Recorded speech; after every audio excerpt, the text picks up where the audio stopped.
I don't know what happened, but one of my cameras is off. So I'm going to take a look at that. I don't know why. It just kind of popped off on me. And it is not. I thought I had overcome this problem. I bought all these $3 gadgets because it's a $3 gadget will throw you up in the arms. It's like because there's so many little cords. They're only like $3, and so again, you think it's the camera, it's this, which is expensive, but no, it's a 25-cent piece that connects stuff. That's always that turns out to be the problem. So why isn't that connected? So we are streaming, but all of a sudden, as I turned the stream on, my camera went out. That is troubling. It says it's still connected, I believe. It says it's disconnected. Uh-oh. Let's see if I can fix it.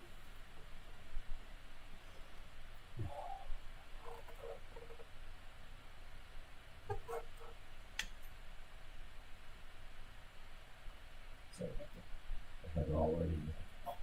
Went on right away. First thing too. No problem. It just went on. And instead of troubling them, I have to. I don't want to take up all your time. Some stuff can take me forever to fix. Maybe what we'll do is put this camera.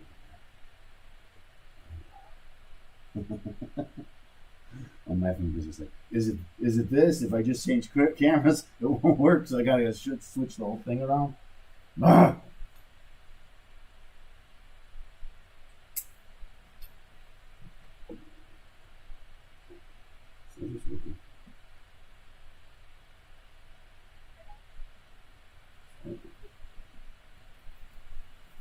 Did that reboot? Yeah, let's hope that works. Otherwise, I'll just switch cameras and then I won't take up a lot of your time.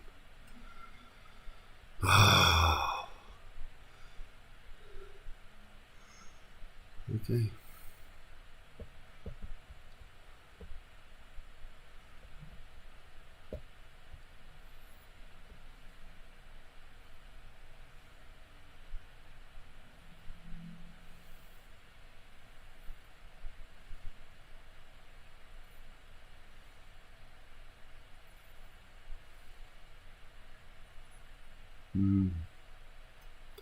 Well, I'm not going to play with it.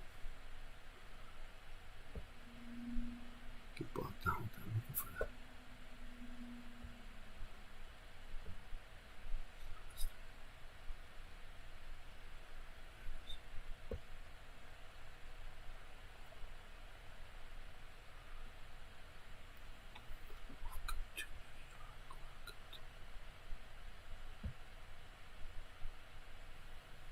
So this.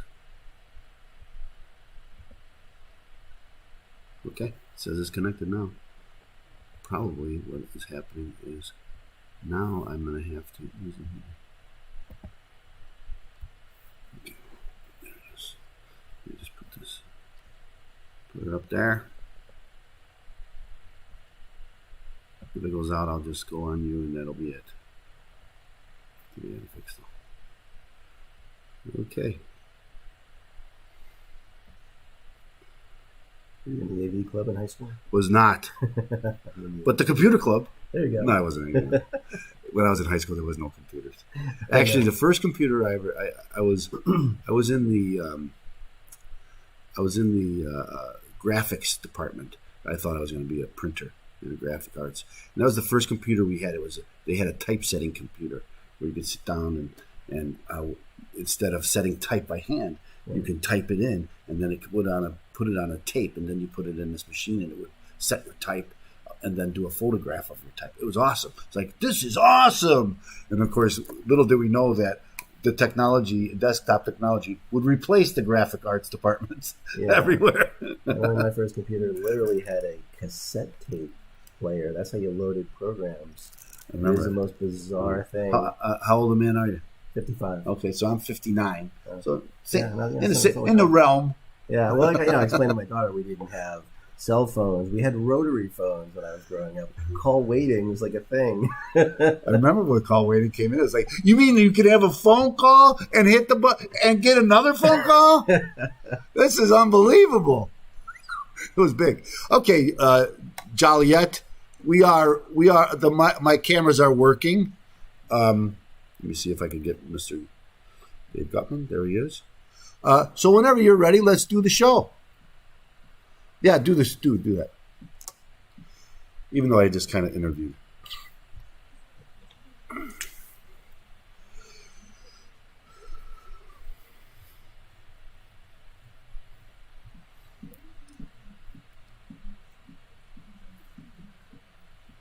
Although Jim ain't here. All right.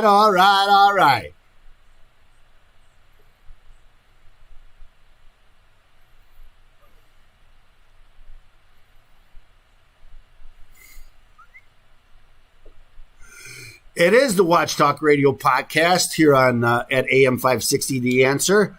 You saw some behind the stuff there. What was that? Oh, trouble with my cameras again. These are trouble-free cameras. At least that's what they said when they bought them. It's like wrinkle-free shirts. Right? Exactly. Still some wrinkles. Trouble-free. Plug it in and it works. Sometimes. Actually, it's pretty good. As I was mentioning, sometimes it's just a 50-cent piece that you. But it's finding that it's that 50-cent piece that's the problem. And so that's what we try to do. So thanks so much for joining us. We're going to do the show right away. I don't want to take a lot of time of Mr. Guttman's time here. Coinflip.tech. It's just Coinflip. But the reason why I say .tech is if you go to Coinflip.com, it's a gambling site, I think. Yeah. We would like to get that URL. I'm sure you would. I think the way you haven't tried. I think the way you guys are going might be true. Might be in the cards. Although .tech is good. Yeah, that works. So and Coinflip is a Bitcoin ATM machine. Matter of fact, last time we spoke, I had you on the show before, and last time you spoke, you brought to my attention El Salvador, and so I've been talking a lot about it. Sure. Following that very closely, what's going on there, and they want to be the center, and maybe they will be, maybe they won't. We could talk a little bit about some of the. You guys only your ATM is Bitcoin, isn't that right? I don't want to say only, but yeah, we actually offer 9. So Bitcoin really? And 8 others. I did not know that. Our ATMs on our kiosks. Because you guys pushed Bitcoin a lot. When I did my research, I was like, should I only talk about Bitcoin because that's what you guys have? But you have others. And we do. Listen, Bitcoin obviously is the gorilla market for sure. And there's still, 95% plus of all of our transactions are still Bitcoin. But it's nice to be able to offer alternatives, and a lot of the really exciting opportunities are in some of the alternative coins. Like everybody's looking for the next Bitcoin, right? To get in that 0.0001 and have it go to 63,000. Yeah, no, there's what they call it, FOMO, fear of missing out. There's definitely a lot of that in the crypto space. I know I hear it all that. What's the new one that starts with S? What is it? The Solana? Not the Simco or Shia? Yeah. So, and I've been reading a lot about that. I know that, but it's the volatility. Of course, volatility is good when you're looking to make money. Well, look, there's opportunities that come from it. And there's also risk. There's always risk. Yeah. But I have a little bit of background on finance, and I could tell you, and everyone knows this, you make more money on the downside usually faster than you do on the upside, because things fall faster than they rise. Yeah. Generally. I mean, again, never to be taking any financial advice. No, I am not. But ultimately, honestly, if every time the Bitcoin or whatever crypto I'm following, drops 10%, buy a little. Yeah. So I sort of buy in at an automatic 10%. That's it's an old axiom for something like this is buy on the dip. And it just makes sense, and many people are doing that. And there's a lot more dips, and there's a lot of volatility. Yeah. But when you look at, it's funny when you hear people that have put money into crypto, and they'll complain that they only made a 40% return this quarter. I'm like, where have you gotten that anywhere before? I know. Well, back in the '90s with the .com bust, right. Let's do the show because all this stuff is good, and I'm missing it.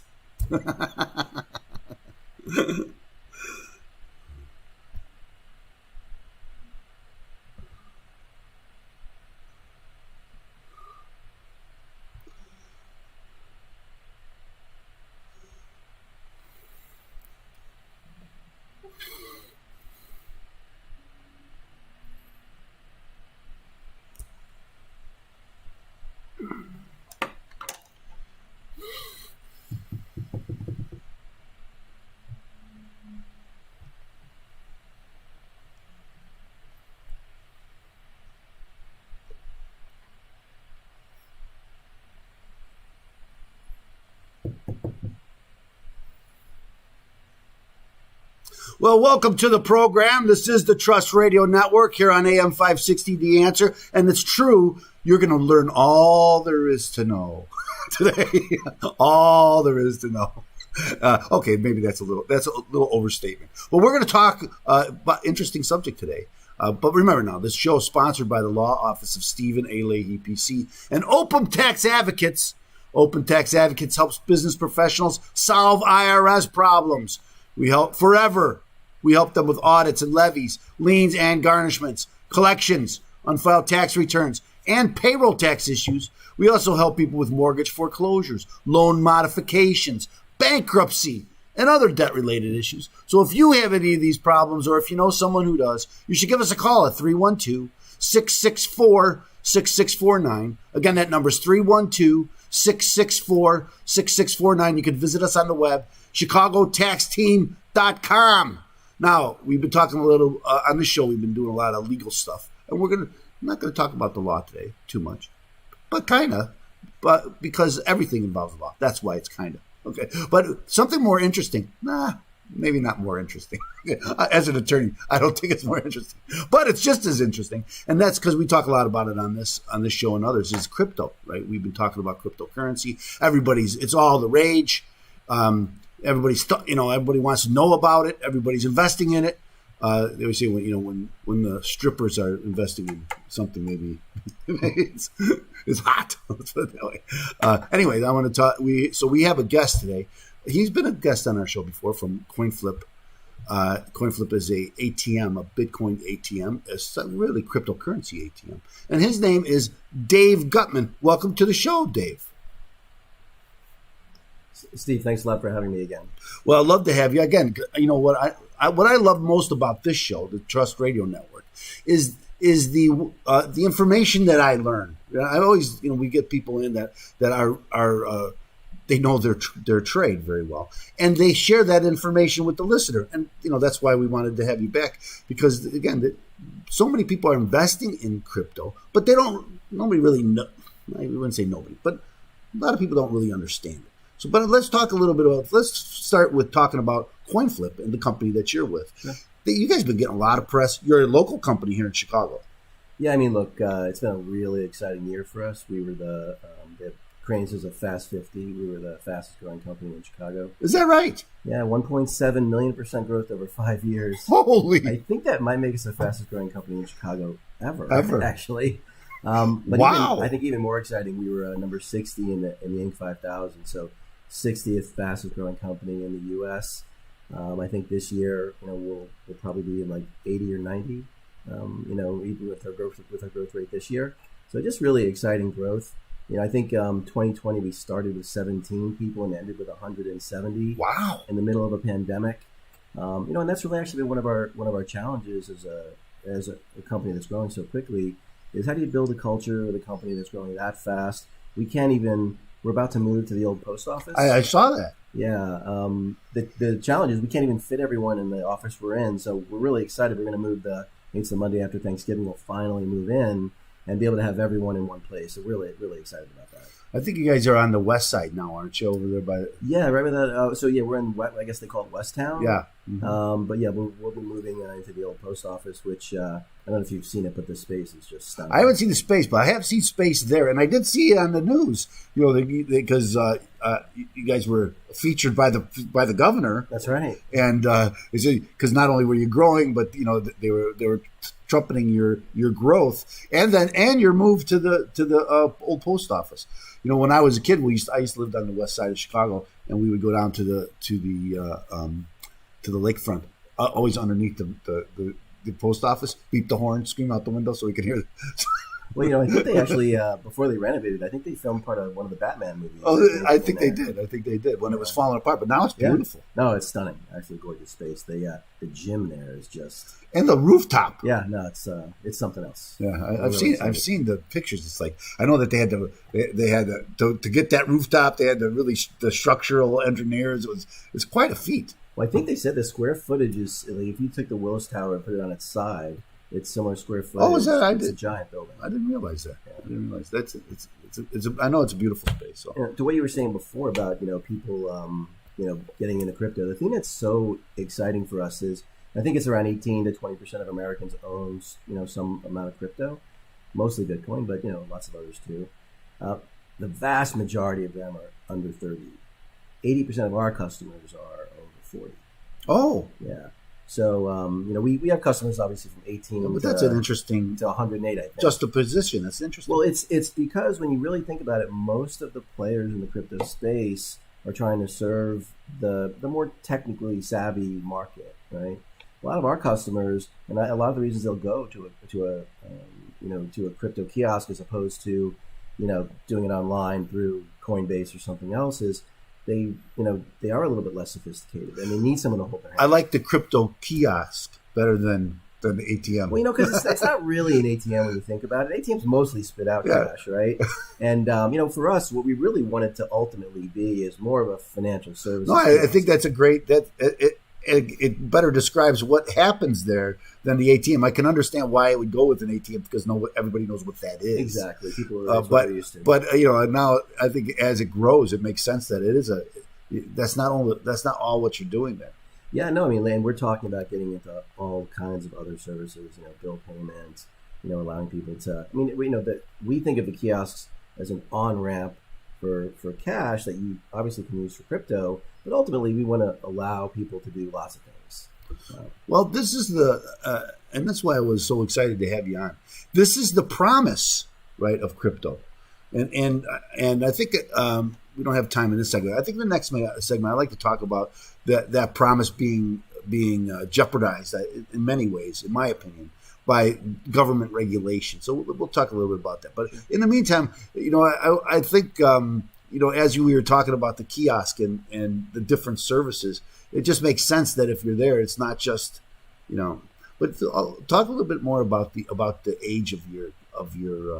Well, the two things that are most surprising when people don't understand who, and again, like I said, we have customers from 18 to 108, but 108. Yeah, seriously, we have a few customers over 100 for sure. I don't know if we got to quite get to 108, but we definitely have some over 100. Okay, I wasn't calling you out on that. Yeah, that's not good. But people are surprised that our average age is a little bit higher, and we actually skew slightly female. So yeah, it's that's another anomaly, kind of, because it's text. And I again, I don't want to really even say that crypto. I guess it began as a tech thing. Well, and look, I have a background in computer science, finance, and game theory, and there's aspects of it that are complicated for me. Like, so to the average layperson, crypto can be very confusing and intimidating, which, that is a big part of the reason why Coinflip exists, is to help make it accessible to anybody.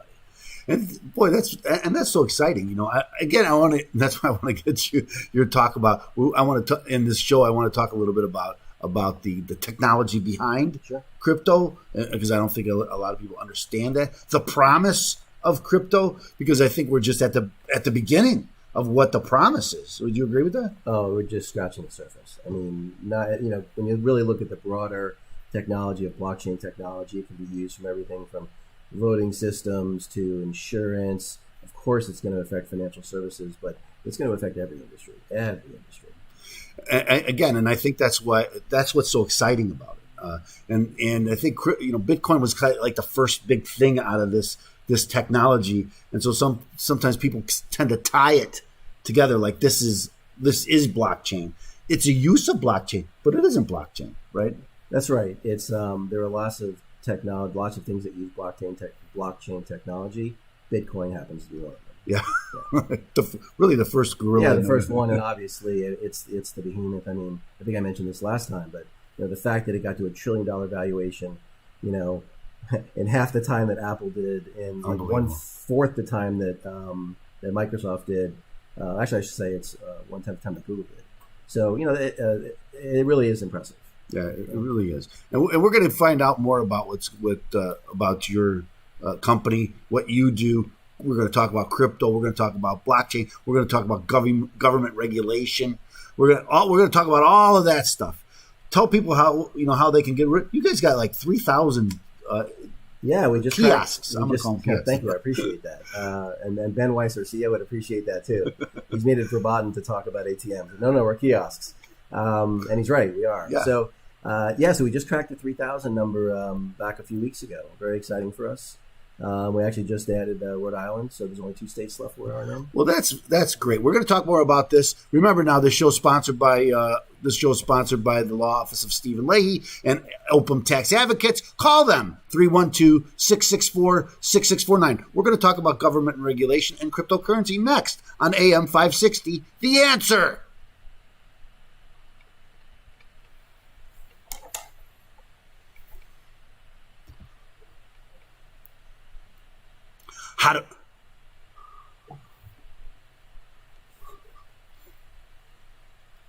Was that timing off or something? I was at the 0 mark. Okay, got it. I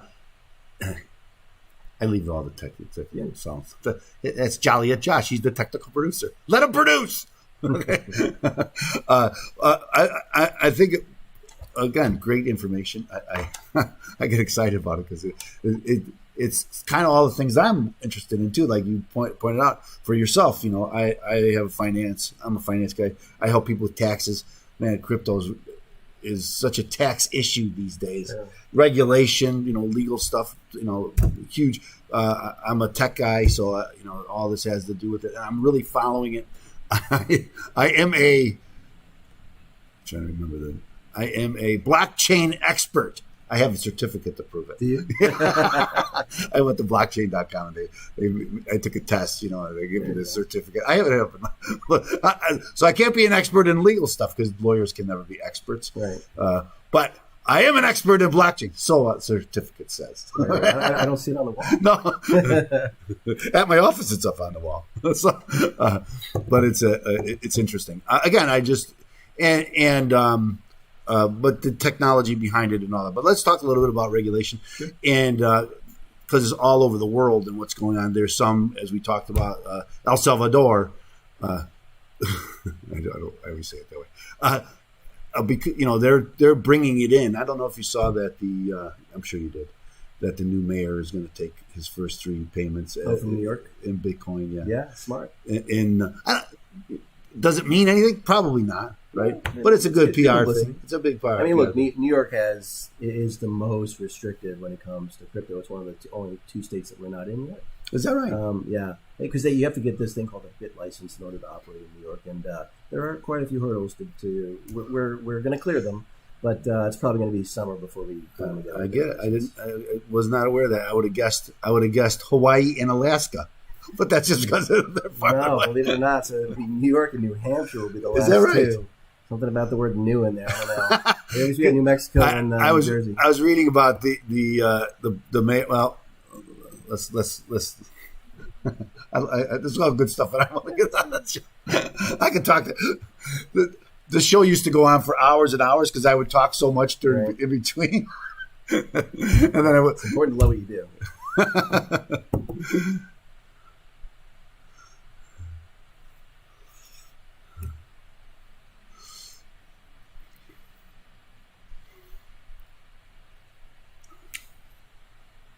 Hey, welcome back. I am your host, like the guy just told you. I'm attorney Stephen A. Leahy. We're here with Joliet Josh, our technical producer. And Dave Guttman is the Chief Growth Officer of Coinflip. Coinflip is a crypto kiosk company. I just like that. I like it. But I have to always fight myself because I always tell people that listen to the show, I learned so much on this show, and you can learn it too. I don't want to do it. I could talk. We were talking in between segments. I've been on a lot of radio shows, and oftentimes the host will tell you, "Oh, the best stuff is in between segments." I don't want that to happen. I don't want the best stuff to be in between. I want the best stuff to be on the radio, so we can share it with the listeners. Now, I promised that we were going to talk about regulation because kind of Bitcoin, and this all came out of nowhere. Yep. And the government's had no idea. Now crypto is the boogeyman for the government. They point to cryptocurrency and say, this is why we need tax regulation. I've been talking about this. There's 3 cryptocurrency, the tax gap, and they attribute that to, and then the wealthy. Now, these are the three people that they're after, and they're all kind of the same people, they say. Sure. But again, so because it came out of nowhere, there wasn't a lot of regulations, and that was one of the draws of it. Would you agree with that? I think so. It's funny, as one of the bigger players in the space, for the most part, so long as regulation is sane and rational, right? We actually welcome it. And, when you're, and I don't mean to interrupt you, but when you're a big player in any space, you want regulation. That's because right. You want to keep the competition. Not that you want to, but you want them to have to follow the same rules you have to follow. Exactly. It's funny. I was recently at a conference in Las Vegas called Money 2020, and it's not for the year. It's like 2020 vision. And I was looking at this tool because people were like, oh, crypto, all this nefarious stuff on there. There's this company that was the one they used to help catch the guys that did the pipeline ransomware. Yes. And the reality is the tools out there are so sophisticated now to be able to track cross-chain transactions, mixing pools, all the ways that bad guys try to obfuscate their transactions. All that stuff can be tracked. So they just watched the wallet address that the money was sent to, and as soon as it moved, they were able to find the guys. So, the reality is the technology is going to allow crypto to be, in a lot of ways, one of the safest ways to be able to transact. Because you can't trace a cash transaction, but crypto, if you want a wallet address and you KYC that wallet address, know your customer, you know everything that person's ever done. Yeah, well, that's the beauty of blockchain, isn't it? Is that it tracks everything, every transaction, and makes it so you can't change it. It is unchangeable. Yeah, and so that's the thing. Like in any other database, someone can go in and change what's in the database. You can't change what's on the blockchain. Yes, and that's it's the beauty and the ugliness of it all. The anonymity of it was what really scares governments, in my opinion. Well, but the way they've dealt with the anonymity aspect is so that there's still a couple of cryptos like Monero that were designed to remain. I have to chuckle because when I told you we were talking a little bit behind, I was talking about McAfee, and right. Monero was he was pushing that. When you go on the dark web, that's the only thing they'll take now is Monero. So so if you're and that was designed for anonymity. The reality is the blockchain technology wasn't really designed for anonymity so much because ultimately, so long as you on the on-ramp, right, or the off-ramp gather someone's information, and that's tied to a wallet address, you know everything. So it isn't really about anonymity, with a few notable exceptions like some of the cryptos that were designed for anonymity. Mm-hmm. Blockchain and crypto broadly actually wasn't designed for anonymity. Well, I have to agree with you because the whole thing about blockchain and smart contracts is the ability to track it and make sure that and see the transaction from the front to the back and be able to see and kind of the transparency of it all. Well, if you think about some of the industries, like you want to do a title search on a house, right? That's a $16 billion a year industry that should be eliminated completely by blockchain, because I should be able to tell every person that's ever owned this property back since the dawn of time on the blockchain. It's immutable. It can't be hacked. And so that's just an example of one industry that I think technology like blockchain will change, but it's going to change every industry. Well, I love that example that you just gave. Give another one like that, because again, I don't think people understand we talk about insurance, for instance, sure, and NFTs, and what those are. I don't want to get into that today, but sure, but all of this stuff, because it's all, as you just pointed out, it shows you exactly who you could show exactly who owned it, where it went. Yeah, no, absolutely. And I mean, you think about any kind of artwork, I always forget the technical term for everyone who's owned it before, but all that should be on the blockchain. How beautiful would it be if our voting systems were on blockchain? This is that's kind of what I was getting at because I've seen the studies that say, when you start using blockchain for then you don't have to worry about IDs or anything, because it's all there. They know who you are. Yeah. And you can't hide anything. You can't vote twice. No, and not only that, but it would be instantly, like, now they tell, we did the audit, it'll only take us 3 more months. Like, you'd be able to audit like that. Yeah. So it's it couldn't be changed. It'd be perfectly auditable. So again, every industry will ultimately be affected by blockchain. You know, I said almost every. No, I have to say everything. And in a positive way. What happens is the thing about it is because it distributes trust. The way it creates trust is it distributes it in a way that can't be corrupted. The beauty of that is it eliminates the middleman. And so all that wasted money that go to the middlemen evaporates and makes the transactions way more efficient and cost effective. And again, uncorruptible. Yeah, well, again, as an attorney, right, I could see exactly where this would be so beneficial in so many different areas of the law. Sometimes attorneys are the middlemen, so you're knocking the attorneys out. But that makes sense because that's the expensive part about all this. Yeah. I wanted to, before we run out of time, I'll talk a little bit about. I think we talked in between segments about the new mayor of New York taking his first 3 paychecks as Bitcoin, and then also you were the one that alerted me to El Salvador and what they're doing. So talk a little bit about what other governments are doing. For crypto, we could talk about China and what they're doing. Well, look, a lot of governments are going to try to create their own digital currency to compete with Bitcoin and other cryptos. The reality is, I think most of those, with the exception of countries that are a little bit more, how should we say, heavy-handed, like China, where they don't, when you have a democratic system, it's going to be hard to have a national currency that's controlled by the government. Because ultimately, the problem is you don't have a limited supply. In order for the concept of crypto to make sense, you have to have a limited supply. And by definition, if the government's controlling it, they're going to be able to make more of it.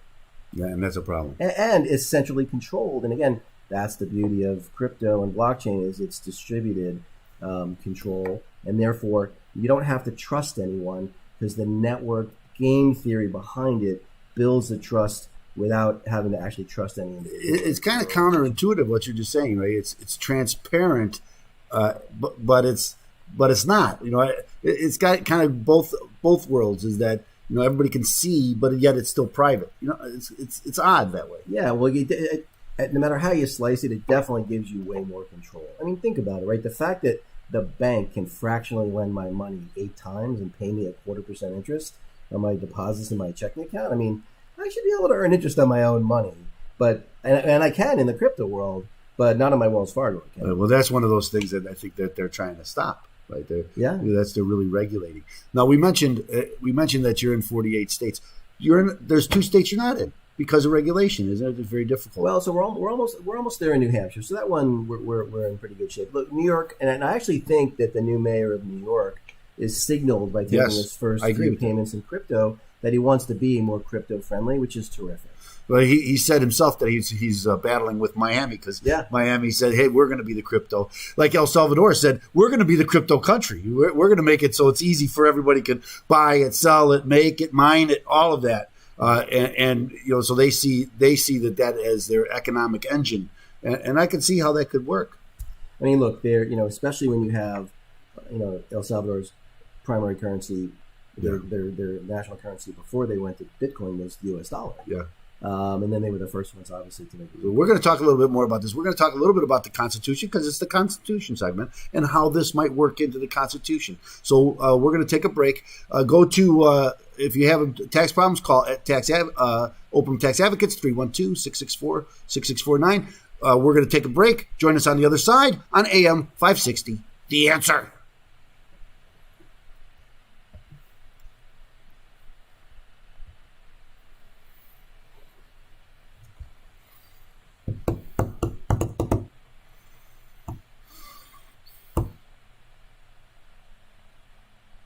It's going too fast. Thank you. That is the word. You were mouthing it, but it still didn't make anything. Well, you know that you could jump in and say that. I know, but I'm always for that. I didn't get it. I was talking about Rhode Island, Providence. I was close. Right? I never heard that term, to be quite honest with you. But I'm not an art guy. Me neither. Okay, so we're going to do the Constitution thing. I don't know what you want to talk about. We'll just talk like you and I were just talking about, because when I asked you about it, you said, well, this is what came to my mind, just like you told me. This is kind of what came to my mind about it. It's a fairly short segment, too, so. Okay.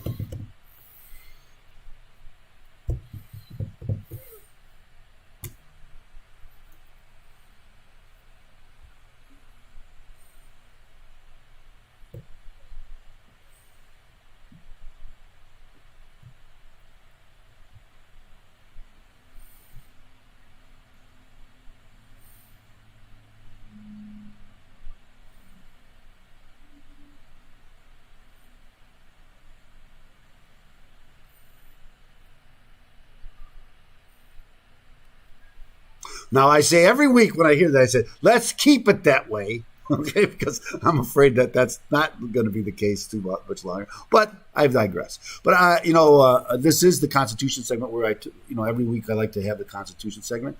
I share it. This Constitution segment is on both shows. It's on the IRS Radio Hour and on the Trust Radio Network because I want to bring them together and introduce the IRS Radio Hour to our guest. Today's guest is Dave Guttman from Coinflip. We're also joined by Joliet Josh. Now, when we got ready for this show, I brought to your attention, is there something in the Constitution that might be relevant? And tell me what you said. Well, honestly, the only thing that came to mind was voting, right? There's so much going on now with voting audits and issues with 2020, even back to 2016. And like I said, we used to half joked at Coinflip about, wouldn't it be cool if people could vote at our kiosks? But ultimately, I do think that things will move in that direction, and we're going to hopefully eventually get blockchain-based voting. And I don't know, that's directly tied to the Constitution. No, I think there's nothing more connected to the Constitution than the right of people not only to vote, but to vote according to the rules. And this is where I really go off on this because it's we always hear, let's count every vote, let's count every legal vote. Let's and that's what blockchain I think is the promise, right? Is that we could verify who's voting. Not only that, but wouldn't it be cool that if you yourself just wanted to verify that your vote was counted, the fact that you could actually do that, how cool would that be? Like, don't get me wrong, I go and I vote, and I'm pretty sure my vote got counted. You hope it but does. I'm not necessarily completely convinced it got counted. Well, there's paper, there's machines, there's people, all kinds of things can go wrong. I agree with that, and shouldn't it be our goal that everything should be transparent and precise? Yeah. Who could argue that? Who could say, "Oh no, we want it to be," unless of course you want it to be, you want to be able to play with it. But the citizens don't want you to play with their vote, right? And I think that's what blockchain promises. Well, everyone says, right, that the best disinfectant is sunlight. Yes. When it suits them. But the reality is transparency ultimately gets you a better result. And blockchain enables that complete transparency, because again, it is unalterable. And that people don't realize how powerful it is. Like, just because something's in a database, people can edit what's in a database. Yeah. You can't edit what's on a blockchain. Yeah, I think that's so important. And I'm going to go back to this because I think who can be against it? I don't think a citizen or anybody listening to our voice here today would say, I don't think we should be precise when it comes to voting. We should kind of let's let. As a Chicagoan, born and raised in Chicago, it's always been the joke. Vote early, vote often. Is it a joke? That's where that comes in. It's like, is it a joke or is it real? I mean, do we say that joke because we know that there is some shenanigans going on? I just wanted to use the word shenanigans. And can you use malarkey next? Yes, I love that. That was next. But anyway, and whether there is or not is not really the issue. The issue is, can we make it that it's definitely not, right? That should be our goal. Well, and it is doable. It's going to take. I think it's going to take some action from the federal government to make something like that happen. But I hopefully that eventually will, because if you really want to protect democracy, you have to protect voting. Absolutely true. Absolutely true. Now, again, I think that what blockchain is, and again, I think everybody's listening. We should do a little research about what blockchain is. It is kind of complicated only in the sense that it's technology, but putting these chains together, which is all it is data being put together in a way that with algorithms that you can't undo, and I just want people to understand that, and that this is where we're going. Not only for voting, but as you said, banking and I forget the other insurance, example. All of this, all and knock it out. The middleman will decrease everybody's costs and everything, and that's really what it's. We want to get efficient. If you want efficient a society, and who doesn't, right? This is the way. And I just want to kind of quote John McAfee on this. He said it's like he liked it to the invention of fire.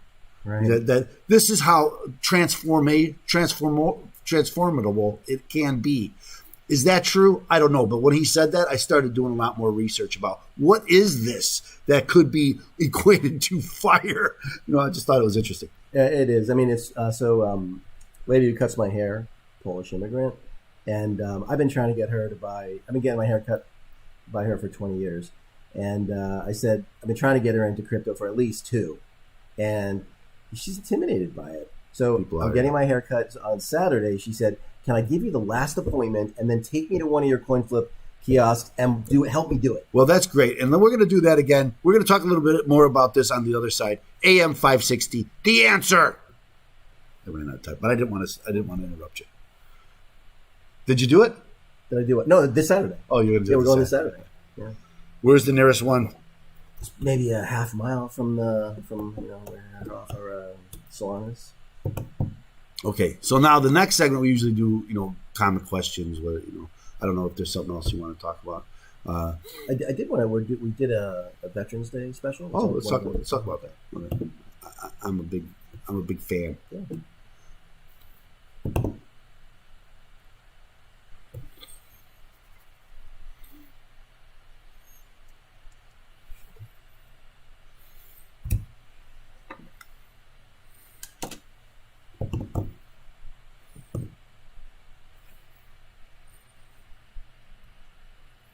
Welcome back.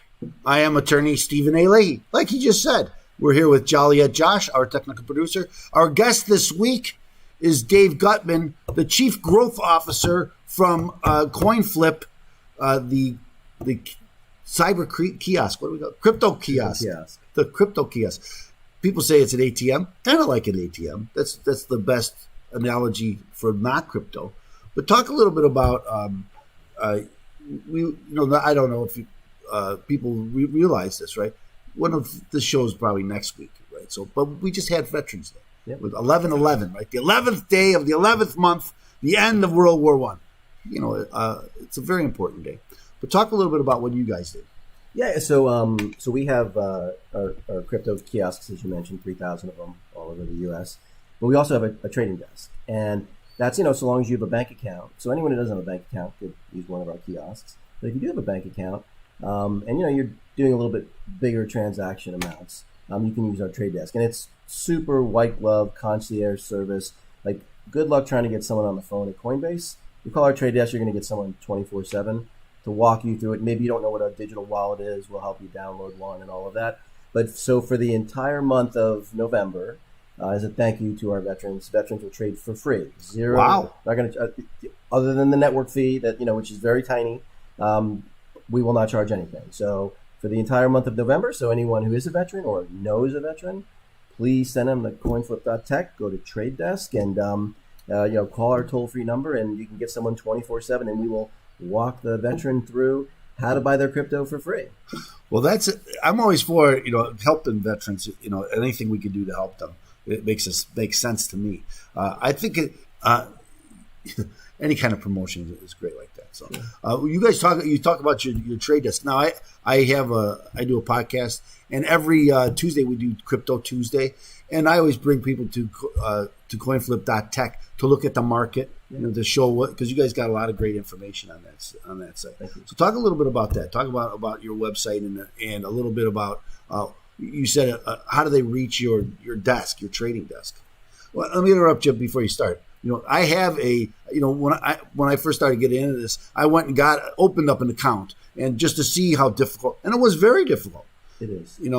Trying to just get it took days, and I'm not exaggerating, for me to get an account where I can buy my first crypto. It took days, but you guys have kind of cut that out.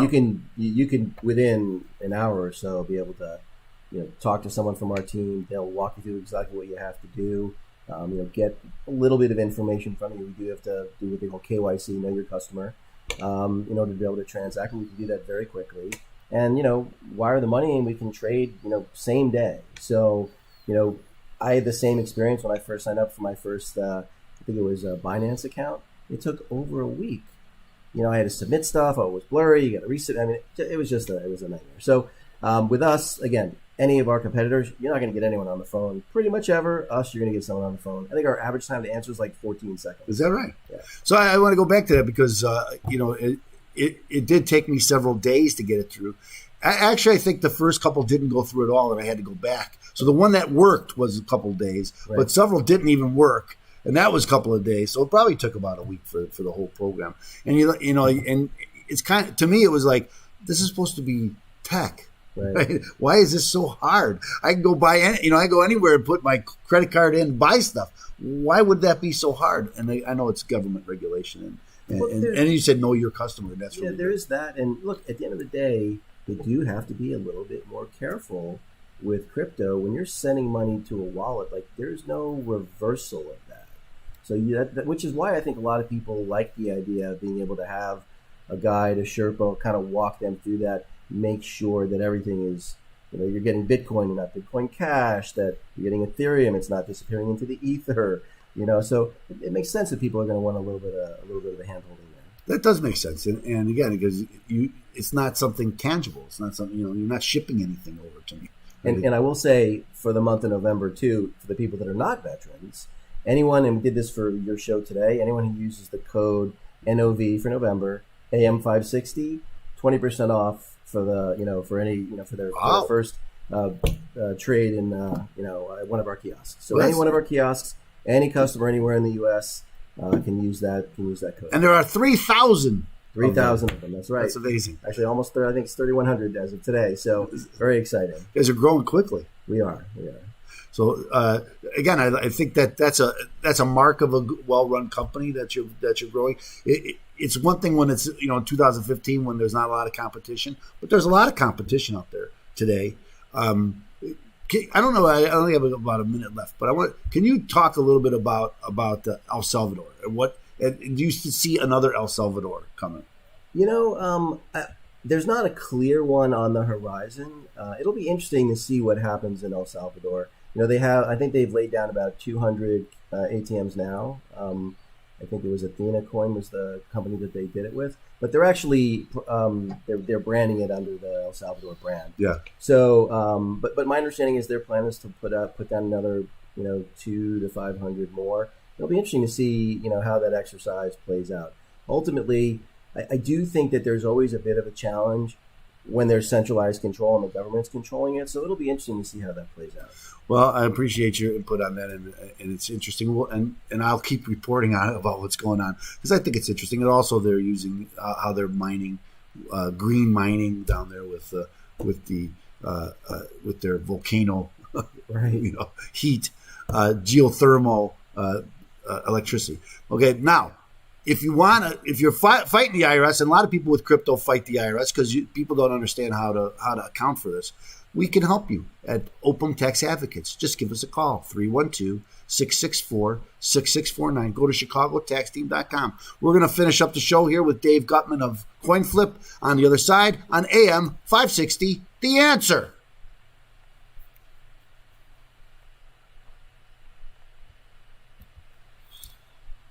Great information. Great stuff. I could talk about it all day. This stuff's fascinating. It was funny. I was talking with one of our executive recruiters. We were close to hiring a new chief marketing officer, and so we started talking about crypto. We spent 15 of the 30 minutes we're going to be talking about crypto, and they're like, "Hey, can we talk about the candidates a little bit?"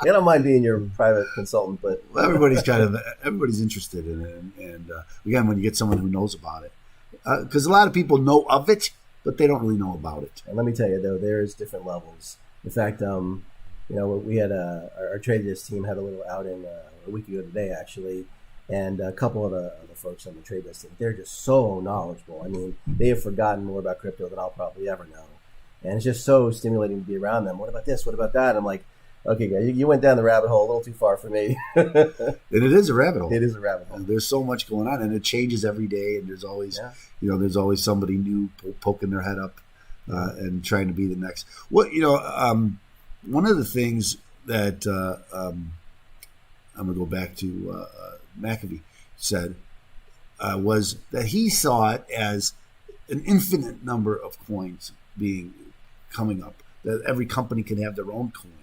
And and this is where I have to agree with him in this sense, that crypto, it's really about its use and not the storage of value. Well, I think there are different cryptos for different types of use cases. So there are definitely some like Bitcoin, but I think it will always likely be a long-term store of value.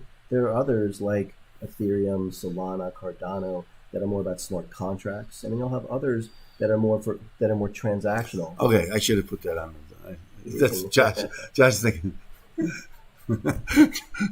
I don't remember what I just said either to start that conversation, but I talked about McAfee. I'll do that again. Maybe we go down there. Sure. Okay. That's why I don't do that.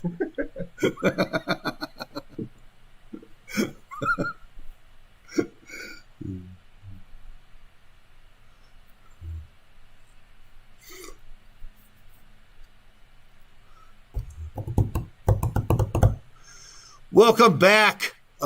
Having a great time today with Joliet Josh, our technical producer. Our guest today is Dave Guttman from Coinflip. We've been talking about crypto and blockchain, and I mentioned that I have a friend of mine who talked about John McAfee, and kind of he knows so much about this stuff, and I started watching a lot of this stuff. And he brought a good point up, and I want your comment on this. He said, that really the beauty, the strength, or the promise of crypto was in its use and not in its storage of value. Talk a little bit about that. Well, so again, I think there are some cryptocurrencies like Bitcoin that will always be predominantly for a long-term store of value. But there are others like Ethereum and now Solana and Cardano that compete with Ethereum for smart contracts that are more about, smart contracts, right? And then there's others that are more about transactions. A lot of them, they're talking about being able to have a token that allows you to take attributes from a video game and basically take them from one video game to another. So I have a special sword or I've reported visibility, a cloak and stuff like that. So, there are going to be things that are transactional like that. There's things like Chainlink where it's connecting to external oracles to be able to tie to smart contracts. So there's all these different use cases. Now, we are running out of time, and I know there's not enough time to give it justice. But talk a little bit about a smart contract, what that is, because I don't think a lot of people understand what that is. So we'll do a simple one. Okay. Let's say that you and I wanted to bet $100 about whether it was going to snow today. It's a blustery day. Yeah. So let's say that we create a smart contract, right? Where based on whether it actually snowed today, let's say you bet it was going to, and I bet it wasn't. Clearly, I would have lost. But you owe me 100. Yeah, but the money would automatically, or the crypto would automatically flow to you without any middleman having to be involved at all. So that's just a simple example, but you could make it as complicated as you wanted to. Everything about escrow services, all of that could be done enabled through a smart contract. So the transfer of property you already mentioned, I think, was a strong example of how this might be so helpful in the long run and forever, because it never goes away, and you don't have to worry about storing all that paper. And the fact that it is, and I said this before, but the fact that it cannot be corrupted is just a beautiful thing. It is, yeah. So I learned so much today, and I appreciate you taking the time to come down and talk to us. We'll have to get you on very soon so I can continue this conversation because I had so much fun, and I wanted to. Anytime, Steve. Thanks so much for coming down and talk to us. I hope our listeners learned a little bit about crypto. If you only learned a little, that means you only listened a little. Because there's a lot of good stuff here. So we're going to do this again very soon. Again, I want to thank Dave Guttman from Coinflip and also Coinflip, and making you available to come down and talk to us. They're a local company. Never forget that. Always buy local. Use local companies when you can. And Coinflip is a local company. So yeah. So and if the growth rate is unbelievable. So remember, though, this show is sponsored by the Law Office of Stephen A. Leahy, PC, and Open Tax Advocates. Open Tax Advocates helps people with crypto tax problems. And there's a lot of that going around. So if you're having a tax problem, then call Open Tax Advocates at 312-664-6649 or visit them on the web at chicagotaxteam.com. Again, I want to thank Dave Guttman from Coinflip. If you're having any trouble, go to Coinflip.tech and visit us next week on AM 560. The Answer.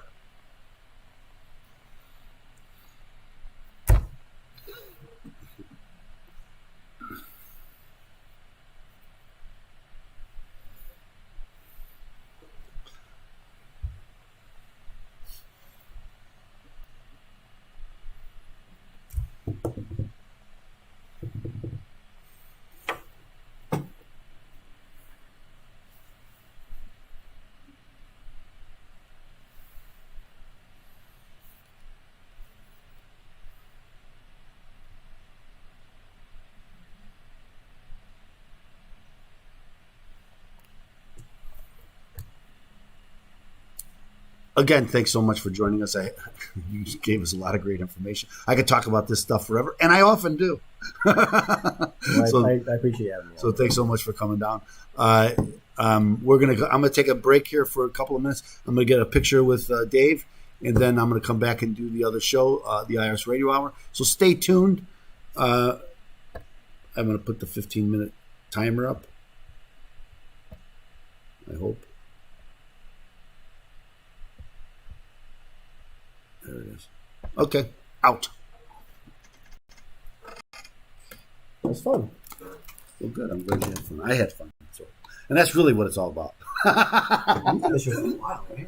Huh? You've been on the show for a long while. Yeah. You're that consistent for that long. It's a lot of fun. I've been doing a lot of lawyers. Yeah. And my nephew Jim was on the show. If you remember. He was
Hey, we have returned.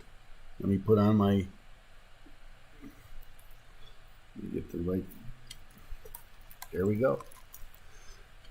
I changed microphones, so I threw Jolly at Josh off. Nah, he didn't. He knows. He can see.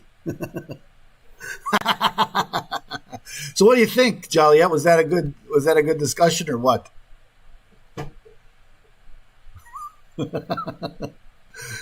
Yeah, that guy knows what he's talking about. I like when you talk to a guy who knows so much about it that he says, those guys, they know more than I ever. They forgot more than I'll ever know. Like, oh, maybe I should get them on the show. But it's a great discussion. Again, Coinflip is a local company, local for us because the CEO there is a kid from our. I shouldn't call him a kid. He's the CEO of a large company like that now, but he's from our neighborhood, so I know his mother. So again, it's always nice to see successful people that people that are in your neighborhood that do well. And certainly Coinflip is one of them. They've been all over the news. If you've been, I guess if you don't know who they are, you haven't really noticed it. But they just had a big ceremony with the governor of the state of Illinois. They're moving into the old post office building. They're what did he say? I don't know the number. I don't want to, but it was like 17,000% or something. Some unbelievable number about their growth. One of the top growing companies in Chicago, the 60th top 60 in the nation in growth. That's pretty amazing. I just it's kind of awe-inspiring, to be honest with you, because this is a new area, right? It's like now I've been watching, like the show on the History Channel, the Men Who Made America, and it's interesting, and that's why I always have to think about this because how do they do it? They get in at the early times of a new technology. And then they, of course, the people that we talk about, Carnegie, as I like to say, or the whole host of them, Vanderbilt, goes down the list of all those guys, and where they came in, with electricity, with steel, with the railroad, with oil, with kerosene. Is just amazing. Again, you get in early, and then they find a way to make it available to everybody, and that's why they become so wealthy. As we have people like Bill Gates, right? And why did he become so wealthy? Besides the Chinese, is because he helped so many people improve their lives, and people paid him for it exponentially, right? But in the end, society did better with him than without him, even though he did very well for himself, as he should. I think, again, this is the Pareto principle, that there are some people in the world who have vastly improved everybody else's life, and they get rewarded for it. And we need to reward people so they do these things, right? If you stifle this creativity and they don't get the benefit, well, then society doesn't get the benefit of these technologies that they invent or that they promote or perfect, like Ford Motor Company. I was just talking to some people believe that he invented the car, but no, he didn't invent the vehicle. He invented the best way to build one, and the cheapest, most efficient way to build one, and everything else, because now everybody uses that same technique to build everything. I remember talking early on about in my business career about interchangeable parts and how important that was to the benefit of mankind. Who thought about that? Well, again, whoever thought about that, whatever they made in money is pales in comparison to the benefit to mankind of that concept of interchangeable parts. And again, the production from Ford and all of that. So again, how much has that changed the world. I think crypto is just at the beginning, and it's just starting to change the world.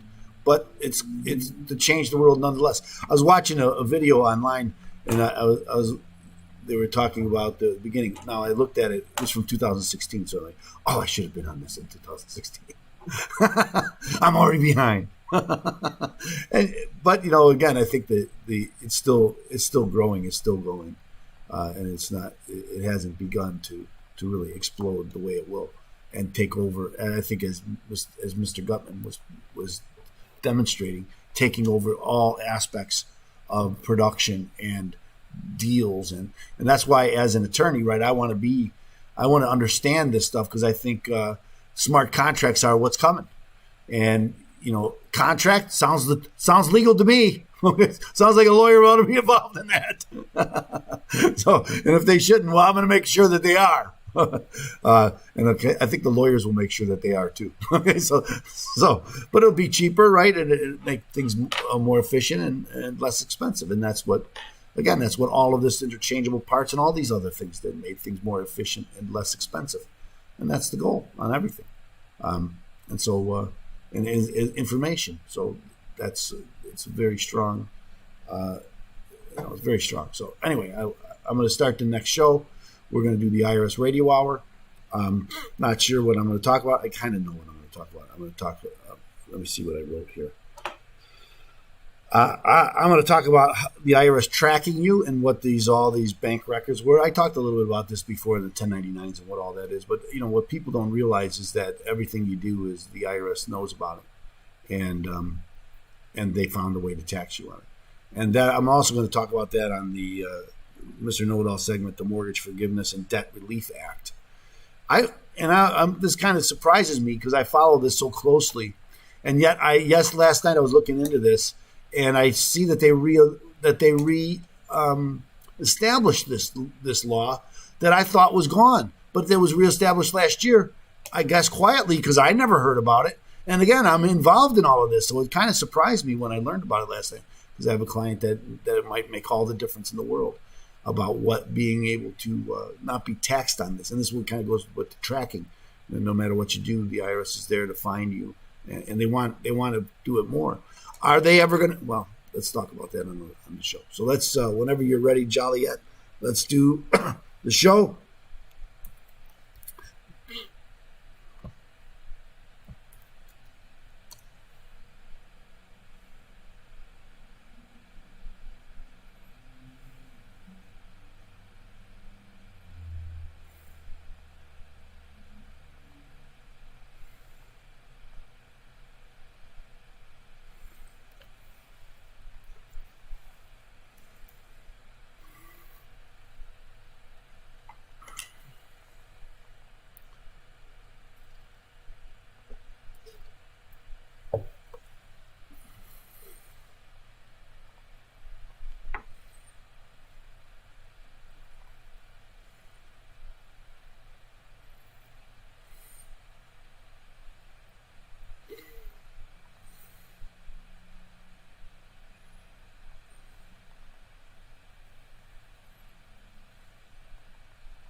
Hello, Chicago Patriots.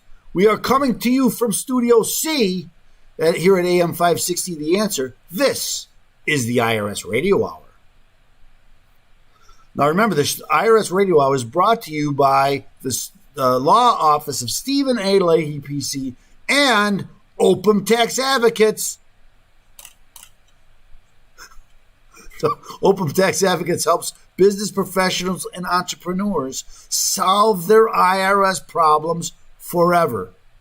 We help them with audits and levies, liens and garnishments, collections, unfiled tax returns, and payroll tax issues. We also help them with tax preparation, loan modifications, bankruptcy, and other debt-related issues. So if you have any of these problems, or if you know someone who does, you should give us a call at 312-664-6649. Again, that number is 312-664-6649. You can visit us on the web at ChicagoTaxTeam.com. I am here with our technical producer, Joliet Josh. Thank you, Joliet, for all you do. Can't do the show without you. I want to also talk. Well, let's just go into the news roundup. The news roundup. What did I say that? Review and comment on the news. You know, and I knew what I was going to talk about when I came on here today because I've been watching the Kyle Rittenhouse. I'm a legal junkie. So I watch this. Reminds me of kind of reminds me of the O.J. Simpson trial because I watched that like religiously, and every day that was on forever. Now the Kyle Rittenhouse has been about 2 weeks now. It's been on, and I've been watching a lot about it. And what's really it's the double standards of everything. And this is, I think, is what really the people like myself are really up in arms about. It's the double standards of everything.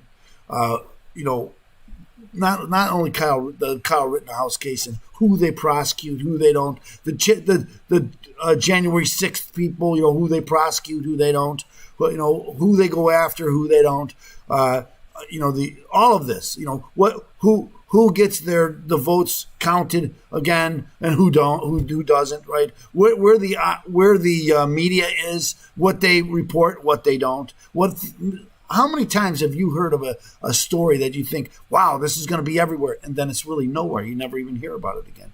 And I thought that was a big story. And there's many examples of that.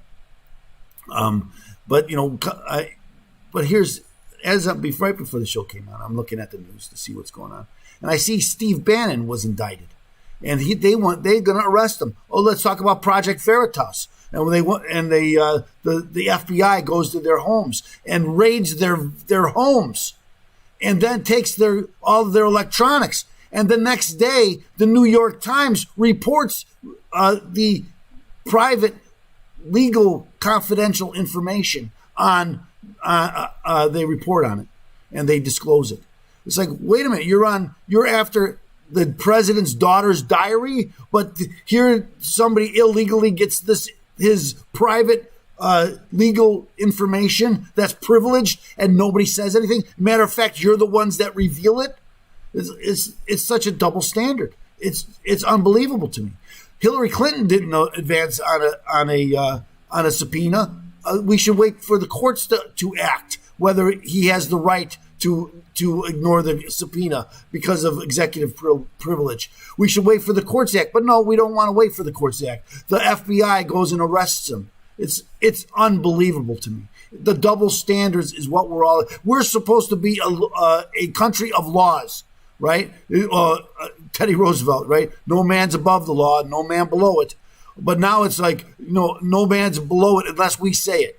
Nobody's above it unless we want him to be above it. And it depends who you are and what you believe. Hunter Biden can have this laptop full of this information. Nobody wants to talk about it. Nobody reports on him.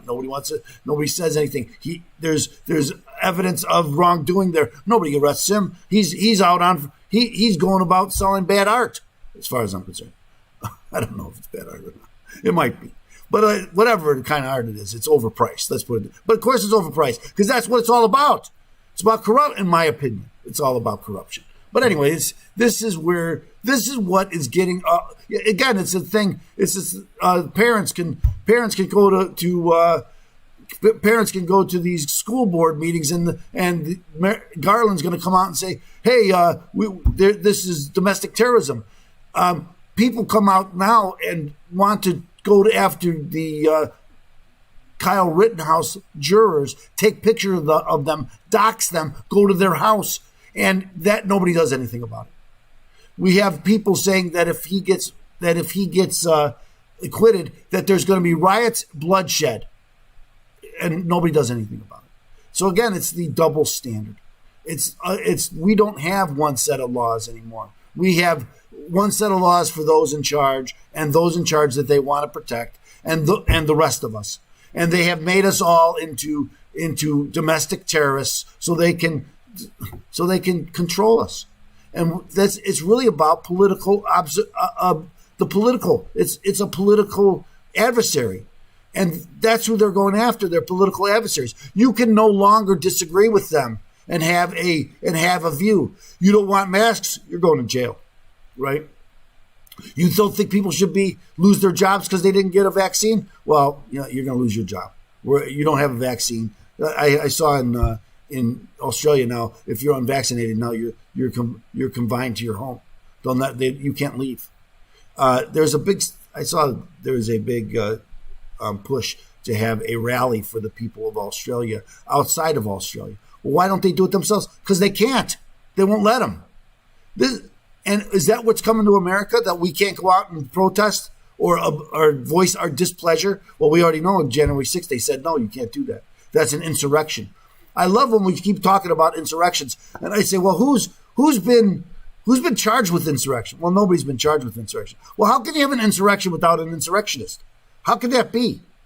And yet we're going to have another kangaroo court with this commission for the January 6th commission, like we had with the first impeachment and then the second impeachment and then anything after this. It's just another way, right? It's another way to try to get that. The more they push Trump not to disallow him to vote, the more popular he's going to get. Not because he's such a great guy, but because we're pushing against you. We're going to go pushing, and he's the only one pushing against you. And that's the problem. And again, this double standard we got to put an end to it. It can't happen this way. We can't have rules for you and rules for them. It's got to be, everybody's got to have the same rules. It's amazing to me, now, as a believer, and I am a believer, I know that that in the end, this is a war. And the war against evil is always out there. And sometimes we lose the battles, and sometimes we're going to win battles. And we have lost many battles recently. But we will win battles. And in the end, as a believer, I know where it's going to stop, where it's going to end. And so I have faith in the way things are going to go. I remember before the 80s, right? We had the 70s. Not a good time, right? So there's light at the end of the tunnel. Things are going to get better. We're gonna prosper and we're gonna have our freedom. And I hope I'm not just talking in hope, and I'm talking in reality, that we're going to get our freedoms back. And people will say, "Well, you haven't lost any freedom." I don't know how anybody can even voice that opinion, that you haven't lost your freedoms, when you can't say things, you can't do things, you can't go out, you gotta put the mask on. Say no more. That's just the way it is. And again, I'm a believer. Believe that the good is coming. There is light at the end of the tunnel, and so we need to help it get there. That's our job, is to help us recoil from all this. So anyway, remember now, one of the ways you have to fight. You got to fight the IRS, and the IRS you can fight the IRS with open tax advocates. Give them a call at 312-664-6649. Go to the web, chicagotaxteam.com. I'm going to come back. We're going to talk a little bit about some IRS issues, how the IRS tracks you on AM 560. The Answer.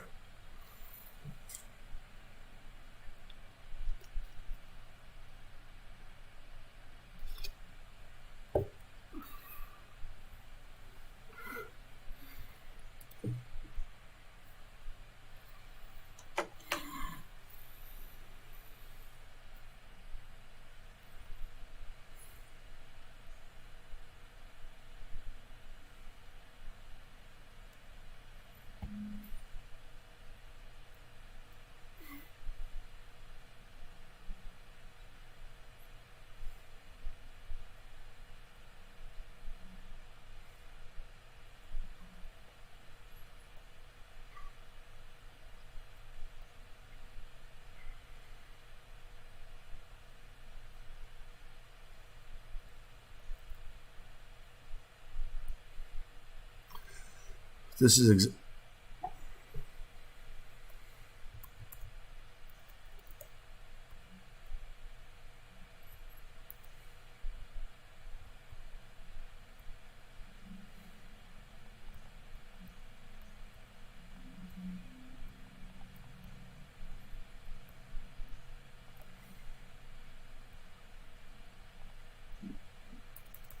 Okay.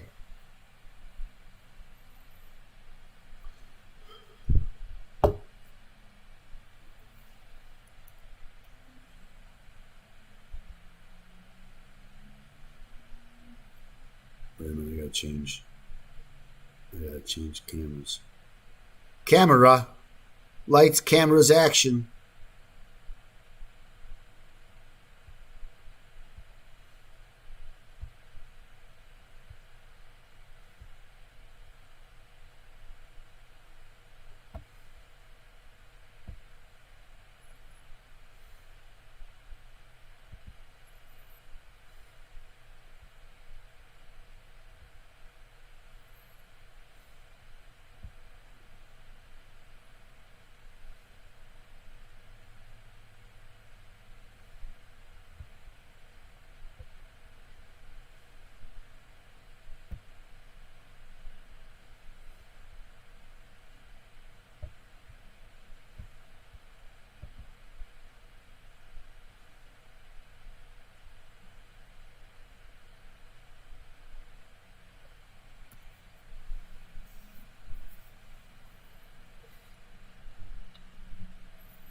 Uh-oh. That ain't right.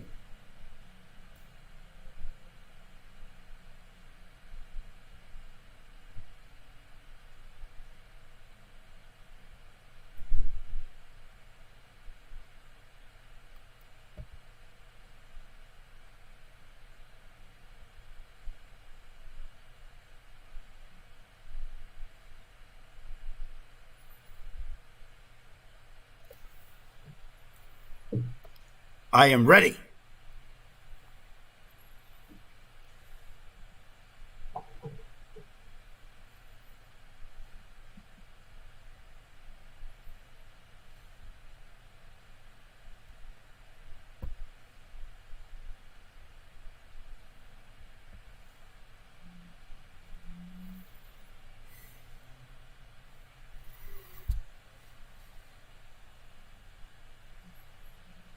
Welcome back to the program.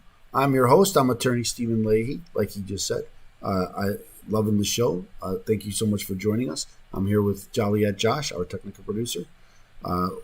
Remember, we have another show we do here too. Is the Trust Radio Network. It airs every Saturday at 7 o'clock on AM 560. The Answer. Oh, I also wanted to mention last Saturday event at the Freedom Summit in Itasca. Ted Cruz knocked the ball out of the park. He was just awesome. I had a great time. Saw a lot of like-minded people, a lot of great people, a lot of the same people. So I'm going to encourage everybody who listens to this show to go to these events. I know this last event it was sold out, so you have to get in early, right? They not only did they sell out the room, but then they had an overflow room, and that sold out. And then they went to virtual, so you can watch it virtually. But it really, there's nothing is a substitute for being there and seeing it for yourself, meeting all the people that are there. They're great people, love them. A lot of the same people at a lot of these events because we have so much fun that we go whenever there's an event, we go. And so I'm going to invite you and I encourage you, go to these events. They're a lot of fun. Now, next week on the Trust Radio Network, we're going to have a special guest. All my guests are special. Like, but next week is I've been doing a lot of attorneys and stuff. Last night, Saturday was a really great attorney was on last night. His name was Stephen Leahy. So I did a show for myself. But next week we're going to have Dave Guttman. Dave Guttman is the he works for Coinflip. What did they say? He said was the chief growth officer of Coinflip. He's been on the show before. He's been promoted since then. Why? I wish I remembered the growth, but the growth of this company has been unbelievable. They're a local company. They used to call them ATMs, but now they're called crypto kiosks. Okay, and they have them in 3,000 over. He said 3,100 now places throughout the nation that you can go and buy and sell crypto. And you don't need to. A lot of these things you get these wallets and they're very difficult. I say in my own time, it took me days, and that's no exaggeration, to open up an account so I could buy crypto. He says you could do it in an hour, and they'll walk you right through it. So, go to Coinflip.tech, go there. But before you do that, or even after you do that, come to the show next Saturday. Dave Guttman knows a lot about this stuff. You'll learn a lot about crypto and blockchain and everything that's going on in this industry. It's a fast-growing, booming.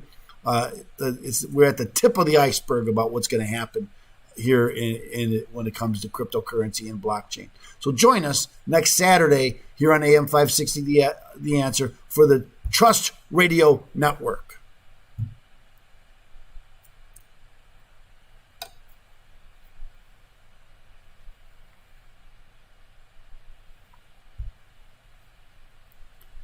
Okay, people, we're going to talk about tracking you, the IRS. Can the IRS track you? Do they know things about you that you don't know that they know about you? The answer is yes, of course. And this is what we've been fighting. And I think so far, this whole 1099 bank reporting or all this I think it's gone away, but I'm not sure.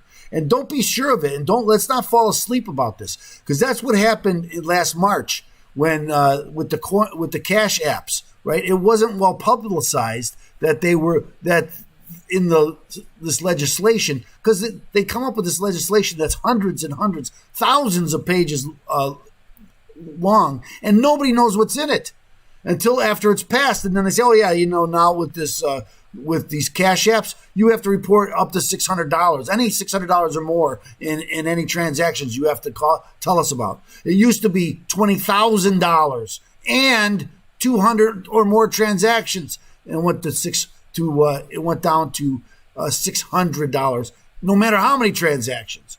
So that's a huge change, and the reason why they do it, they're trying to track you, and it's the same thing with the bank, right? These bank reporting. Why are they doing it? Because they want to track you. They want every dollar that you've ever seen or heard or looked at to get taxed, right? And when they pass these laws, and they tell you, and a lot of this happens in this new infrastructure bill too, because they pass things about crypto, about regulating a lot of the brokers and these desks in crypto, and they left a lot of it ambiguous. They're going to leave it to the regulators to determine what that is. But the problem with that is it could change any time, and this is what happens, right? Is that they don't get onerous at first. Oh, we're not going to do that. Don't worry, you can have a lemonade stand in your front with your kids. We won't stop it. I know it's against the law. We made a law that's illegal, but we're not going to stop it until they do stop it. And they say, well, that's illegal. You can't do that. And it's the same thing here that happened with crypto. Now, I had a client come in, and we're going to talk about this on the Mr. Know-It-All segment about the mortgage debt forgiveness. But the IRS knows more about you than you think that they know. I can't tell you how many times people come to see me, and I've talked to the revenue officer, and the revenue officer has told me that they had followed my client. So not only do they do research, right, and they look at your credit report, and they look at your asset in the States, they know more about you than you'll never know. And so you think you're just some number in the background, that nobody really knows you. You're hidden and nobody really cares about you. But that nothing can be further from the truth, right? And so they know. Now, one of the justifications they'll tell us is, hey, we already know all about W-2 employees, right? It's already a rule that they have to tell us everything, and their employer has to tell us everything, and they have a 99% compliance rate. What's wrong with you having that too? Well, first, I'm against that. I think it's wrong. It is the law, and it might kind of reminds me now that I've heard the Prime Minister from New Zealand saying, because they had a big protest in New Zealand, and she said, 80%. We have 80% of vaccination rate who have got at least the first shot. And see, they all agree with me because they all got the shot. You forced them to get the shot. then you use that as justification that everybody else has to get the shot because you forced people. You took away their livelihood. You locked them in their homes, and you told them you can't get out unless you get a vaccination. And then they get one to get out, and then you say, "See, they agree with me." And that's the same thing that's happening with the IRS, right? The IRS wants. See, we already have all your W-2 information. We know all about them. Why can't we know all about you? Because it was wrong what you're doing to them. And it's wrong what you're trying to do to us. And the more you track us, and again, they already know about, and what happens is that people don't understand the rules.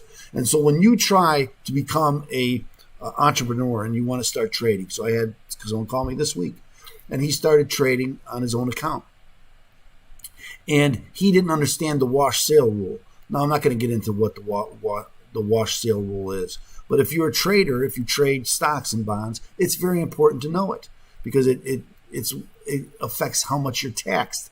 And he didn't know it. And so he calls me, and this is the second time he called me. He came into my office a couple of weeks ago, and I had to tell him, I can't help you because that's what the rule is. He's like, well, I didn't know what the rule is. Shouldn't I get off of this? And the answer is, well, no. They have this rule because, for just people like you. And then what happens is then he's just, I'm not going to do this anymore. And I've had the same thing with crypto. People started buying and selling crypto. They want to get involved. They want to better their lives. And then they find out what the rules are. Well, the problem is you got to know the rules before you do this. That's the problem. Okay, so the IRS knows all your transactions, every trade you make, now they don't know the basis, right? What you paid for it. And so when you don't know how to account for these things, they account for it for you. So this person that I just told you about, they're telling him he owes $500,000 and he lost money on crypto. This is what happens. So if you want to get involved in something, in investments, in buying and selling, in opening your own business, no matter what kind of business it is, what you need to do is get legal advice. Get advice from someone who understands what's going on in this. And that's what Open Tax Advocates does. We help business professionals solve IRS problems, and we can help you solve the IRS problem before it happens if you just ask us. Okay, so what you got to do, call us 312-664-6649. Again, it's 312-664-6649. Visit us on the web at chicagotaxteam.com. We're going to have the Constitution segment with Dave Guttman right after this on AM 560, The Answer.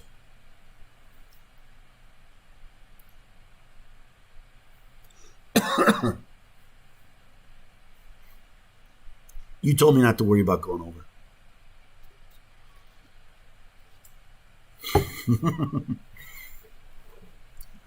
Okay, so now let's do the Constitution segment. Oh, that's right, we don't do the Constitution segment.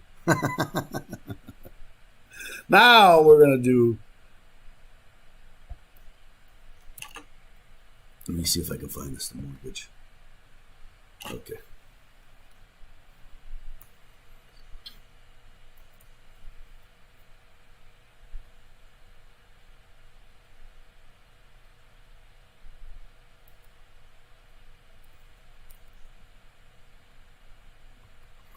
Whenever you're ready, Josh.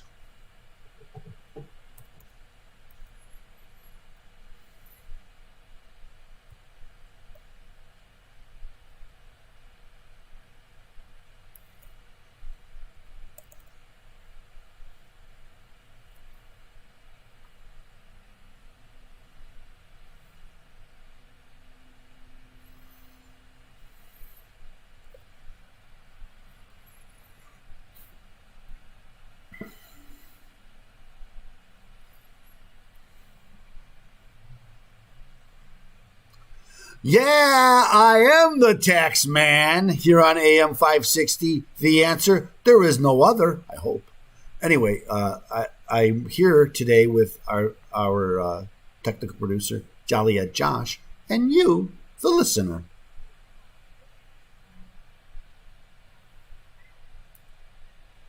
That's right. I am here. I'm crammed full of knowledge.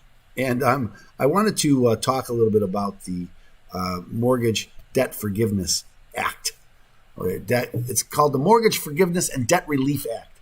It's a little bit different than now, I got to tell you, I help people with foreclosures a lot. I had a gentleman come in my office this week who had lost his home to foreclosure. Actually, what he did, it was a short sale. So it wasn't. He was in foreclosure, and he did a short sale. A short sale is when you sell your home, and the mortgage company agrees to take less, to take whatever it's worth. So let's say I owe them $500,000 on my house. Now my house is worth $400,000. So I sell it for $400,000. Plus I have to pay the realtor, and I got to pay the taxes, and I got to. So the let's say the mortgage company gets $375,000. So now there's $125,000. That's what they call deficiency. How much I owed them, $500,000, and what they got, $375,000. So that's $125,000 difference, right? And that's forgiven. A lot of times when you do a short sale, and you got to be very careful when you're doing a short sale to make sure that they're waiving the deficiency against you, because sometimes they can do it, and I've seen it where they do a short sale and then they come after you for the balance. Okay, so you say, "Well, I wouldn't have done that." Well, that's why you have to have help, right? Because this is important. $125,000, a lot of money. They start coming after you. They get a judgment against you, start garnishing your wages. Now you're going to pay that $125,000 back. There's sometimes you have to file bankruptcy or whatever. But you don't want to do that. Okay, so make sure that it gets forgiven. But here's another thing that people don't realize: that if they forgive this $125,000 in my example, that $125,000, and this is what the IRS will say: "Hey, that's income. You're going to get what they call a 1099-C, a cancellation of debt." The IRS says, "Well, wait a minute. You owed $500,000. They took $375,000. So now you're ahead $125,000." He says, "Well, I never got that $120,000. Well, but you're still ahead. And so now that's taxed. Now, if I'm in a 35% tax bracket, I'm going to get taxed 30. And I wish I would have done $100,000 because then it would have been easier, right? Because then I said $35,000, right? And then plus, because you didn't put it on your tax return. So in my example, my client came in, he didn't get the 1099 because he didn't live there anymore, and they didn't know where he was, so he didn't get the 1099. So he didn't put it on his tax return. And so 2 years later, 3 years later, the IRS says, "Hey, this 1099 form that was on here, you didn't put it on your tax return. We found it." Now you get what they call a notice of deficiency. And the notice of deficiency says, "This is what you said on your tax return. This is what we found. This is the difference. This is how much you owe." And when it's $35,000 or more, right, because the other $25,000 is 35%, whatever that is. Okay. So now they're going to say, "Well, that's a substantial under reporting," and so there's a big penalty for that, and you're going to pay a huge penalty for that, of that substantial under reporting. So not only do you owe the $35,000, but now you owe $35,000 plus a substantial penalty, $87.50. There you go. And so add that to the $35,000. That's $43.50. See, I did that all in my head. $43.50. Now you're going to pay substantial underreporting penalty, and now you're going to pay interest for the last 3 years from the date that your tax return was due. So now that's really growing. That huge amount. It's becoming a big amount, and so now the IRS is saying, "Hey, where's my money? Why aren't you going to pay me?" Now, again, there's some ways that sometimes you can avoid this, and in 2011, I believe, they instituted the Mortgage Debt Forgiveness Act. And that was what that was if that was your primary residence and they forgave that debt, because remember, this was when everybody was losing their home, and a lot of the market tanked, and people weren't getting their homes were worth a lot less than they owed on the house. And so the government said, "Well, we won't tax you on that difference." Now you have to put it in your tax return, and you have to recognize it. You can't just ignore it, and that's what people do wrong. They just ignore it because they don't understand how this has to be reported, and so they don't report it at all. And this is what causes the trouble. And again, a lot of times people don't even know because they don't get the 1099-C and they don't put it in. Anyway, this is where the problem. Now I learned, because I'm doing research for this client of mine, they reinstituted this. It was out in 18 and 19. There was a hiatus where they took it out of the law. But they put it back in 2020, and now it's effective until 2025. So if you're falling behind in your mortgage, you got to take action to get that forgiven now. Okay, so whether it's a mortgage loan modification or if you've got to move and you've got to do a short sale and the house is too much for you, now is the time to do it when you can take advantage of this and not get taxed on the forgiveness of the debt. Okay, so if that's happening to you, and it's happening to a lot of people, and if it's not happening to you now, it may happen to you later. Anyway, I hope that answered your question. Thank you, Mr. Know-It-All. Anyway, I wanted to talk about that a little bit. And if you have these problems, any questions about foreclosure, or if you're behind on your mortgage, call us. I'll be happy to answer your questions at 312-664-6649. You can visit us on the web at chicagotaxteam.com. Now we're going to finish up the final segment of the show after a short commercial break. And join us, won't you, on AM 560, The Answer.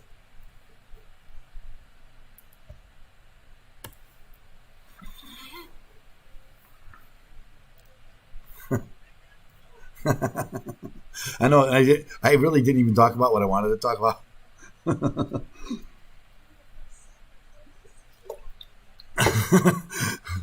I know. I wanted to talk about how to, what to.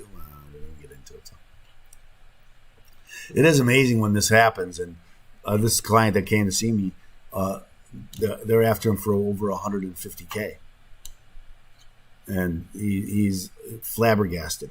So he gets this notice of deficiency. It says, "Hey, we want you to respond." So he responds, "Hey, IRS, I didn't get any money from there. I don't know what you're talking about. How can you say that?" So people think, well, I'm just going to write this letter and tell them, hey, I didn't get the money. And the IRS will say, oh, we made a mistake. Don't worry about it.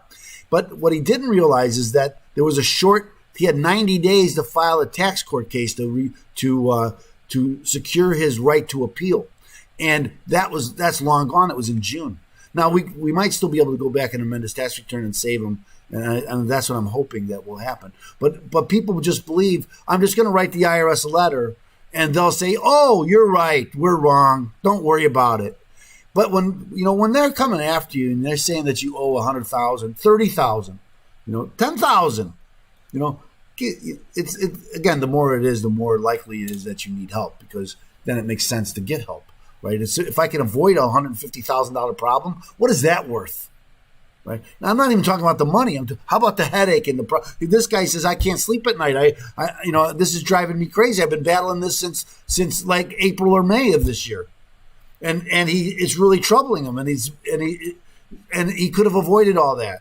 But again, people don't want. It's the what is that? The pound of cure, ounce of prevention is worth the pound of cure, right? So, and it's true, but people don't want to spend the ounce because they think the IRS is reasonable. They're not reasonable. You're wrong. They're right.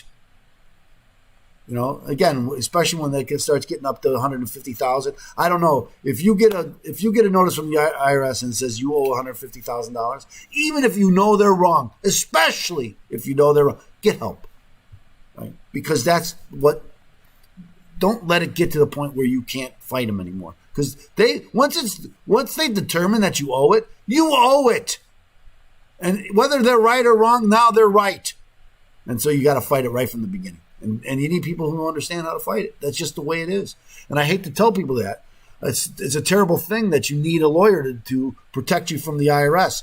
But you need a lawyer to protect you from the IRS. Right? You just do. Sorry. Okay. We're going to do the final segment. And let's go.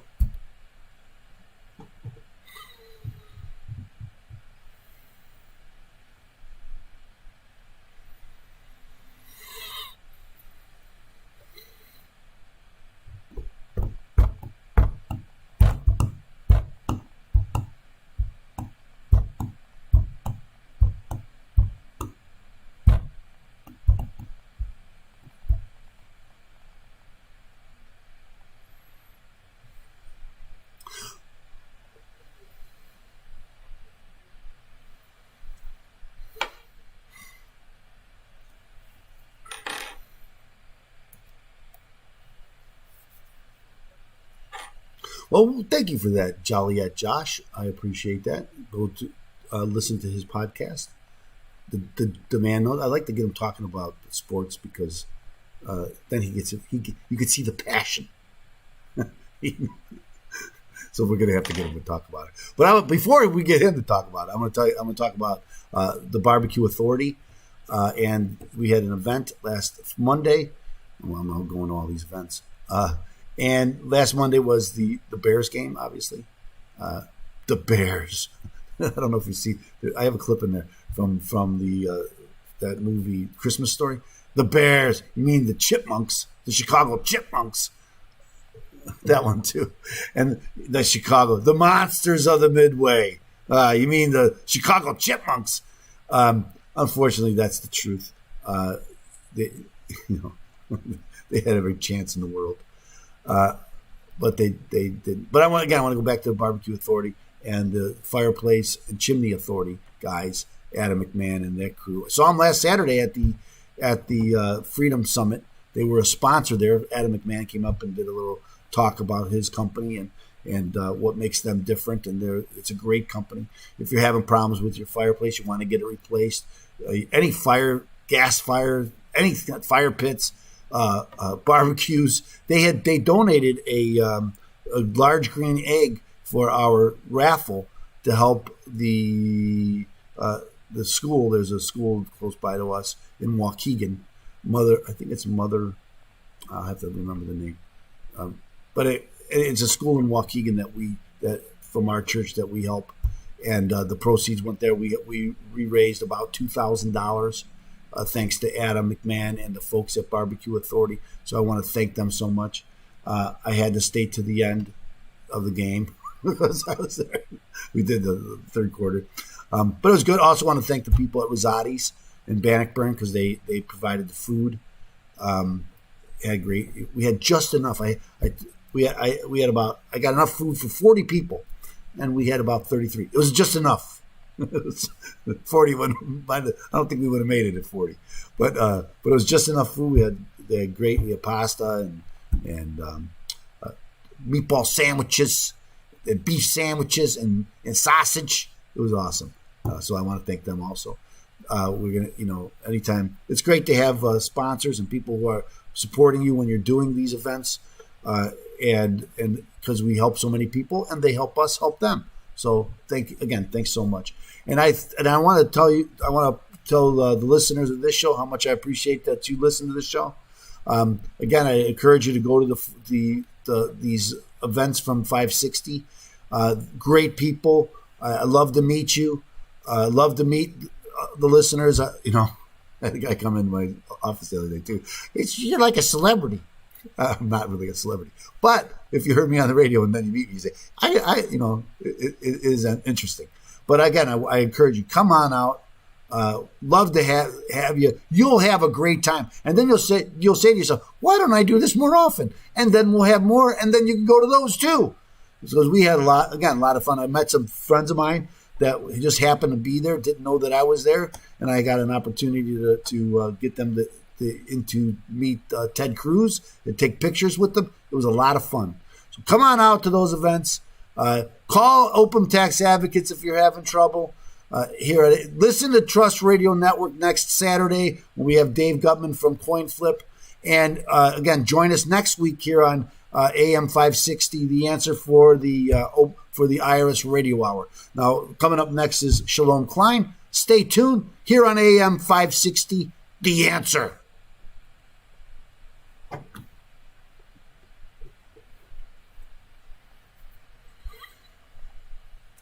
It's like a little family. It was awesome. I did run into some friends that did not know I was going to be there. Although some maybe a year ago I was talking to her, and she's an attorney, and she said to me, "Oh, I heard you on the radio." And I looked at her. I said, "That tells me a lot about you." I know that you're a 560 listener. That means something. Okay? And that's what the great part about going to these events. You meet so many great people, and she went on and on about all the people. I got to introduce her to Sean Thompson and Dan Proft and John Anthony, and she thought this was the greatest thing that ever happened to her. So it was a lot of fun. Actually sent me a nice basket the other day from Edible.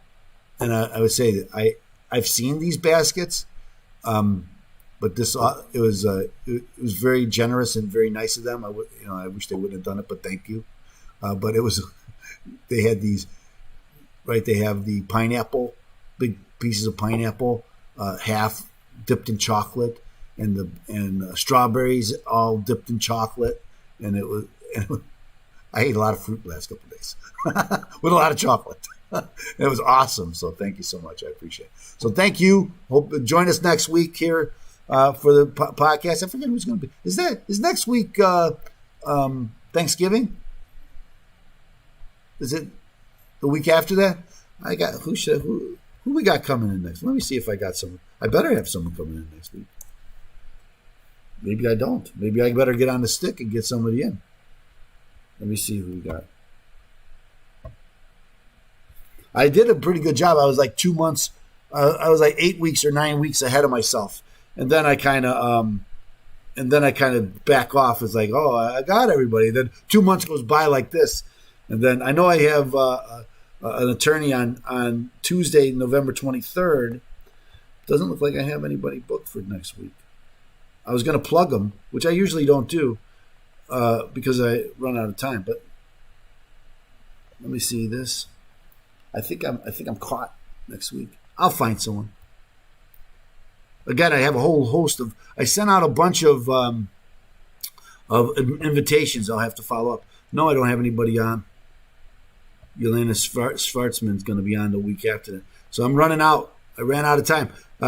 Rest on your laurels. Never.